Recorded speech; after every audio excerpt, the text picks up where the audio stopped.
My name's Alex, and I'm 28 years old. If you'd asked me a month ago, I would have told you that my family was, at worst, mildly dysfunctional. You know, the usual passive-aggressive comments at Thanksgiving, my mom playing favorites with my younger sister Emily, and my dad being blissfully unaware of literally everything. Annoying? Sure. Unbearable? Not really. But then Emily's wedding happened, and I realized something. My family doesn't just have favorites, they have a main character. And spoiler alert, it's not me. A little background here. Emily is 25, and to say she's been treated like royalty her entire life would be an understatement. I mean, this is the girl who threw a tantrum at 16 because my parents got me a used car and she wanted a brand new one when she turned 16, too. And guess what? She got it. She's the golden child, the princess, the one who can do no wrong, even when she's very, very wrong. Me? I was the older sibling who had to set a good example, which was basically code for do everything right but get none of the praise. If I got a B on a test, my mom would shake her head and say, "Alex, you're capable of more." Meanwhile, if Emily passed with a C-, it was time to break out the balloons and cake. Anyway, I knew going into Emily's wedding that I wasn't going to be the star of the show. Obviously, it was her wedding, and I was happy to just be a supportive sibling, smile for the pictures, and get through the day without any unnecessary drama. But what I didn't expect, what I couldn't have expected, was how far they would go to make sure I knew exactly where I stood in this family. The warning signs were there early on. First, I found out that I wasn't in the wedding party. Fine, whatever. Not everyone includes their siblings as bridesmaids or groomsmen. Then I found out that Emily's childhood best friend, her coworker, and her fiancé's cousin's girlfriend were in the wedding party. All right, that stung a little, but hey, maybe she just wanted to keep things fresh. Then came the seating chart. Now, I didn't expect to be at the head table, obviously. That's for the couple in their wedding party. But I figured I'd at least be seated with our family. You know, the people I've shared DNA and holidays with my entire life. Nope. When I arrived at the venue and picked up my place card, I noticed something weird. My name wasn't with my parents, my aunts, or my cousins. No, my card wasn't even on the seating chart at all. I had to ask someone where I was supposed to sit. A wedding planner checked the list and then gave me the tightest, most awkward smile I've ever seen. "Oh, Alex? You're, right here." She pointed. I looked. And that's when I saw it. My seat was not in the grand ballroom, where the chandeliers sparkled and the elegantly decorated tables filled the space. It was outside the ballroom, as in the hallway, near the coat rack. At first, I actually laughed. I thought there had to be some mistake. Like, oh, maybe they ran out of chairs and needed to move some things around. But no, that was my designated seat. A lonely little table near the entrance, just me and the faint smell of mothballs from people's winter coats. I turned to the wedding planner, still grinning like a fool because my brain refused to process what was happening. "You're kidding, right?" She looked so uncomfortable. "I'm really sorry, but this is where you've been assigned." Assigned. Like a prisoner getting their cell block number. I wasn't even mad yet. I was too busy being confused. Like, was this some kind of prank? Some bizarre wedding tradition I'd never heard of? I needed answers, and I knew exactly who to ask. I found Emily near the bridal suite, basking in the glow of being the bride, surrounded by her friends and our mom, who was busy fawning over her dress. She saw me coming and gave me the fakest smile in the world. "Oh, hey, you made it." I held up my place card. "Yeah, quick question. Why is my seat not in the reception hall?" She blinked, then giggled. Actually giggled. "Oh, that. Yeah, we had to move a few things around last minute." And I just so happened to be the one who got moved? To the hallway? Emily shrugged like it was no big deal. I mean, yeah, we had to prioritize close family at the main tables. I blinked. I am close family. That's when my mom, who had been pretending not to listen, chimed in with a sugary sweet voice. "Now, Alex, don't make a scene. It's Emily's special day." I'm not making a scene. I'm asking why I'm literally sitting with the coats. And then, Emily dropped the line that officially made this the worst wedding I've ever attended. "Well, you kind of aren't really immediate family anymore." I stared at her, trying to decipher what that even meant. "Excuse me." She shrugged again, adjusting her veil like this conversation was boring her. "You moved out years ago. You don't come around that often. And, you're not married or anything. It's just different now." I don't even know how to describe the feeling that settled in my chest at that moment. It wasn't just anger, It was something heavier, something colder. I wasn't immediate family anymore? Because I had the audacity to grow up and live my own life? Because I wasn't married? Before I could say anything, another voice cut in. And that's when I saw her. Emily's mother-in-law. I hadn't interacted with her much before that day, but the second she walked up, I knew exactly what kind of person she was. The type who loved drama, thrived on it, and lived to stir the pot. She glanced at me, smirking. "Oh, you're Alex? I was wondering who that seat belonged to." I forced a tight smile. "Yep, that's me. The sibling who apparently doesn't count." Emily's Emile chuckled and gave me a once-over, her expression full of mocking sympathy. "Well, you know how weddings are. Only the most important people get the best spots." That's when it clicked. This wasn't just Emily's doing. Her new mother-in-law was enjoying this. And suddenly, everything made sense. This wasn't some seating mistake. This wasn't bad planning. This was intentional. And the moment I realized that, something inside me shifted. I wasn't going to sit through this wedding quietly. And I definitely wasn't going to leave without making a statement. I took a slow, deep breath, my fingers tightening around the place card still in my hand. All right, if this is how they wanted to play it, fine. But they forgot one thing. I grew up with Emily. I knew her secrets. I knew all the little things she said behind people's backs. And most importantly, I knew that she hated her new mother-in-law. Oh, she'd smiled in her face, acted all sweet. But behind closed doors, it was another story. And right now, I had an audience. I turned to Emily's mother-in-law, plastering on my best fake sympathetic expression. "You know, it's funny. Just the other day, Emily was so worried about seating arrangements." Emily, who had been looking at her nails like she was bored, suddenly stiffened. Emile raised an eyebrow. "Oh." I nodded, keeping my voice casual. Yeah, she was stressed. Kept saying she really didn't want certain people sitting too close to the head table. I let the words linger, then leaned in slightly, like I was letting Emile in on a juicy little secret. Something about not wanting her wedding photos ruined by. What was it, Emily? I turned to her, tilting my head. "Oh, right. By someone's tacky dress sense." A hush fell over the little group. Emile's smirk disappeared in an instant. "Excuse me." Emily's face drained of color. "Hey, Alex, but I wasn't done." "Oh, and remember how you were so worried about speeches? You were really stressed about what certain people would say." I gave Emile a pointed look. "I believe your exact words were, if she gives a speech, I swear to God, I'll lose my mind. She's so embarrassing, she'll probably try to make the whole thing about herself." Emile's expression darkened. Emily made a strangled noise, reaching for my arm. "Can I talk to you for a second?" I pulled away, pretending to be confused. "Why?" "I thought we were having a family conversation. Since I'm not immediate family, I figured I'd at least try to get involved somehow." Emile turned to Emily, her eyes narrowing. "Is that true?" Emily let out a nervous laugh, shaking her head. "No, of course not. Alex is just, oh, and don't forget the bachelorette party." I gasped, smacking my forehead. Silly me. How could I not mention that? I turned back to Emile. "You know, the one where Emily spent half the night complaining about you? Said she was counting down the days until she didn't have to fake nice anymore? Said she was only tolerating you because she didn't want to start her marriage off with drama. That was it.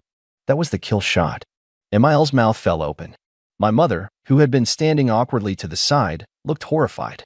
My dad, who had been completely clueless up until now, actually took a step back like he wanted to pretend he wasn't part of this. Emily's friends, the bridesmaids, started whispering amongst themselves, sending each other wide-eyed glances. Emily, meanwhile, looked like she was about to burst into flames. Her lips were moving, but no sound was coming out. And then, Emile turned on her. "You ungrateful little brat." I had to bite my tongue to keep from smiling. Because this was about to get good. "You think you can just use me?"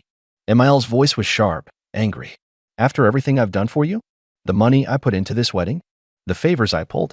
She gestured wildly toward the ballroom, her perfectly manicured nails flashing under the chandelier lights. "And this whole time, you've been running your mouth behind my back?" Emily stammered. "I didn't." Emile turned to my parents. "You knew about this? You raised her to be this kind of snake." My mother looked like she was going to faint. "Of course not. Emily would never." "Oh, don't even try," I cut in, shaking my head. "You absolutely knew. You just didn't care." I let out a fake sigh. "I mean, you did raise her to think she's the most important person in the world. Kind of makes sense she'd start treating everyone else like garbage, huh?" Mom's face twisted with anger. Alex, stop it. Why? I asked, crossing my arms. Because I'm causing a scene? Huh. Funny how that only matters when I'm the one speaking up. Didn't seem to be a problem when Emily literally shoved me out of the reception. By now, people were definitely staring. The whispers had grown louder. Guests were turning their heads, murmuring amongst themselves. Even the groom, who had been missing this whole time, finally wandered over, his brows furrowed. What's going on? Emile rounded on him next. What's going on is that your wife is a backstabbing little brat who's been insulting my family this whole time. The groom blinked. Wait, what? Emile jabbed a finger toward Emily, who looked like she wanted the ground to swallow her whole. She's been running her mouth about me for months, complaining about my dress, my speech, my presence, saying she's only putting up with me until she doesn't have to anymore. The groom turned to Emily slowly. Did you actually say that? Emily shook her head furiously. No. I mean, well, not like that. Emile scoffed. Oh, not like that? Oh, please. And here I was, thinking you actually cared about this family. And just like that, it was officially a war zone. Emile and Emily were snapping at each other. My mom was trying to calm everyone down, which wasn't working. My dad looked miserable, like he wanted to walk into the ocean. The groom was still just standing there, looking like someone had just hit him in the face with a frying pan. Meanwhile, I just stood there, watching the destruction unfold, sipping my champagne like I was at a Broadway play. And I'll be honest, it was beautiful. But the best part? The absolute cherry on top? I wasn't done yet.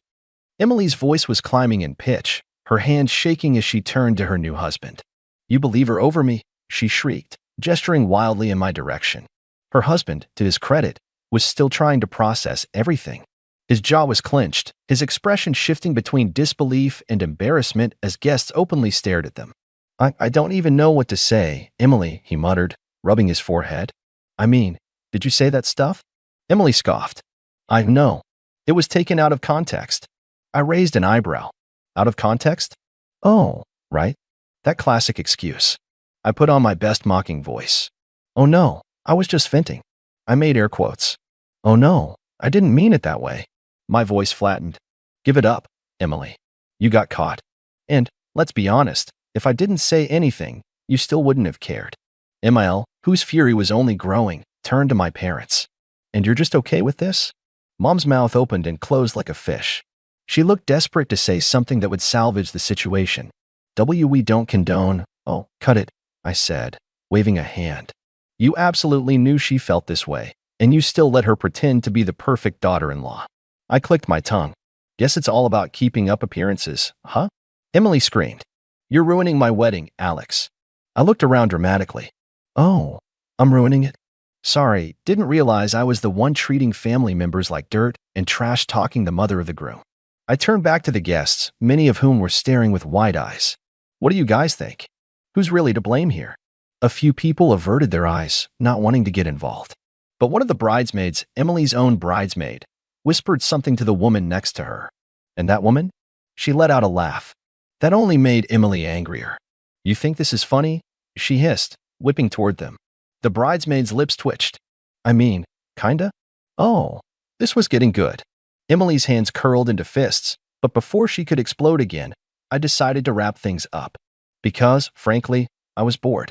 I let out a dramatic sigh, shaking my head. Well, this has been lovely, really. Just a fantastic experience, but I think it's time for me to go. Emily scoffed, throwing up her hands. Fine. Go. I grinned. Oh, don't worry. I will. Then, I turned toward the gift table, scanning the pile of expensive-looking presents stacked near the front. And there it was. My gift. The one I had spent weeks picking out. The one that had taken actual effort, thought, and more importantly, money. Emily followed my gaze, and her eyes went huge. Alex. No. I strolled over, humming to myself as I plucked the gift from the table. Emily's jaw dropped. Are you seriously taking it back? I gave her a deadpan look. Why would I leave it? Apparently, I'm not real family, right? I let out a fake gasp. Oh my God.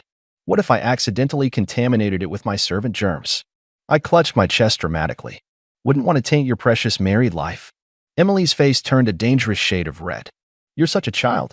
I shrugged, clutching the box under one arm. Maybe. But at least I'm not a fake, lying, two-faced brat who pretends to be sweet while talking bad about people behind their backs. I turned toward Emil, whose fury still hadn't subsided. Hey, Emil, good luck with this one. I give it a year. Emil actually laughed. Emily screeched. I turned on my heel and made my way toward the exit, the tension behind me so thick you could cut it with a knife. Guests were whispering. The music had stopped completely. The atmosphere had completely shifted from celebratory to full-blown disaster. And honestly, I loved it. As I reached the door, I paused, looking back at the chaotic scene behind me. Emily was still arguing with Emil. My parents looked like they wanted to disappear into the floor. The groom was just standing there, like he was reconsidering his entire life. And me? I gave a little wave, a smug smile tugging at my lips. Enjoy your perfect wedding, sis. Then, I walked out. I didn't look back after I walked out of that disaster of a wedding. I didn't need to. I already knew the damage had been done, and honestly, it was more satisfying than I could have imagined. The moment those doors shut behind me, I let out a slow breath and adjusted the weight of the wedding gift under my arm. Petty? Maybe. Satisfying? Absolutely. I drove home in silence, letting the night settle around me, my mind replaying every detail of what had just happened. My sister shrieking, my mother's panicked expression, my father's silence, Emil's absolute rage, it was all golden. But I knew, the fallout was just beginning. And I was right. The next morning, my phone was flooded. Calls, texts, missed voicemails. It was like my entire family had suddenly remembered I existed. My mother had left 7 voicemails, her voice switching between desperate pleading and absolute fury. Alex, what were you thinking? You've humiliated your sister on the biggest day of her life. Call me back now. Alex, honey, please. We can talk about this. Just come over. Let's work this out. That was the most immature, selfish thing I have ever seen. I hope you're happy. I hope you enjoy destroying your sister's wedding. Oh, I did, Mom. I really did. But my sister's messages? Even better. It's over between us. How could you do this? You ruined everything. I can't even look at my wedding photos because of you. You took back your gift? Are you serious? What kind of person does that? I hate you. I really hate you. I grinned as I scrolled through them, sipping my coffee. If Emily thought a few angry texts were going to make me feel bad, she didn't know me at all. But what really caught my attention? The text from my dad. Unlike my mother and sister, he wasn't spewing insults or demanding an apology. His texts were short, simple. Call me when you have a moment. I hesitated before dialing his number. Dad wasn't the type to get involved in drama. Usually, he let my mom and Emily run the show while he stayed in the background. The fact that he was reaching out at all meant something was really going on. He picked up after the second ring. Alex. Dad. A long pause. Then he sighed. Why would you do this? I snorted. Wasn't my fault. They lit the fuse. He let out another sigh, and for a moment, I thought he was about to scold me. But instead, he chuckled. Low, almost tired. Yeah, they kinda did. That caught me off guard.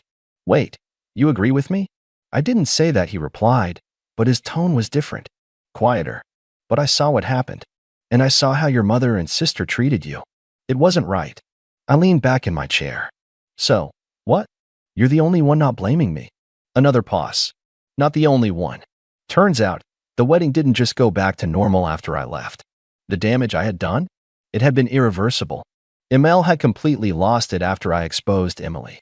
She had publicly chewed her out in front of everyone, demanding to know if what I said was true. And Emily, being Emily, had panicked. Tried to lie.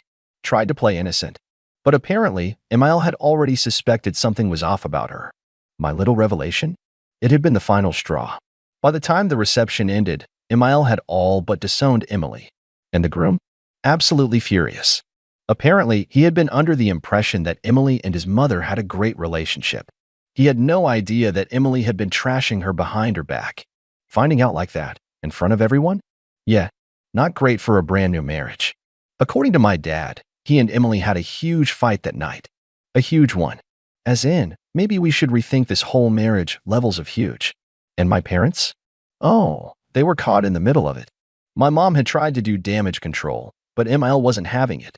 She blamed my mother for raising a spoiled brat and had told her, point blank, that she didn't want Emily anywhere near her family anymore. Complete and total fallout. So, what's the situation now? I asked, genuinely curious. Dad sighed again. Emily is. Well, she's not handling it well. I rolled my eyes. Shocker. She's blaming you for everything. She thinks if you hadn't said anything, none of this would have happened. I let out a laugh. Oh, of course she does. God forbid she actually take responsibility for her own actions. Dad was quiet for a moment. Then, he said, she wants you to apologize. I actually choked on my coffee. Apologize. She thinks it's the only way to fix things, he continued. She thinks if you just take the blame, maybe ML will forgive her, and things can go back to normal. I couldn't stop laughing. Yeah, that's not happening. I figured, Dad said. And then, in a lower voice, I don't think you should, anyway. That actually made me pause. Wait, seriously? I told you, Alex. I saw what happened. And honestly, maybe it's about time someone called her out. That meant more to me than I wanted to admit. So, what now? I asked. Dad sighed again. Your mom is still trying to patch things up with MIL, but I don't think it's going to work. MIL is furious. The groom? He's barely speaking to Emily. And as for Emily, he hesitated. Well, she's a mess. Good. I didn't say it out loud, but I wouldn't lie to myself about how I felt. My sister had spent years making me feel like an afterthought, treating me like I wasn't good enough, like I didn't belong. And now? Now she was facing the consequences of her own actions. It was about time. Anyway, Dad continued, I just thought you should know what's going on. Your mother will probably try to call you again. She can try, I said, shrugging. I'm not answering. Dad let out a short laugh. Can't say I blame you. And that was that. It's been a few weeks since the wedding, and honestly, I haven't spoken to my sister since. She still refuses to take responsibility, still blames me for everything, and still expects me to fix it all. But I won't. I don't regret what I did. If anything, I'm proud of it. As for the marriage, well, let's just say that I wouldn't be surprised if it doesn't last. So, what do you guys think? Was I too petty? Should I have just played along? Or did my sister get exactly what she deserved? Let me know. I could use a good laugh.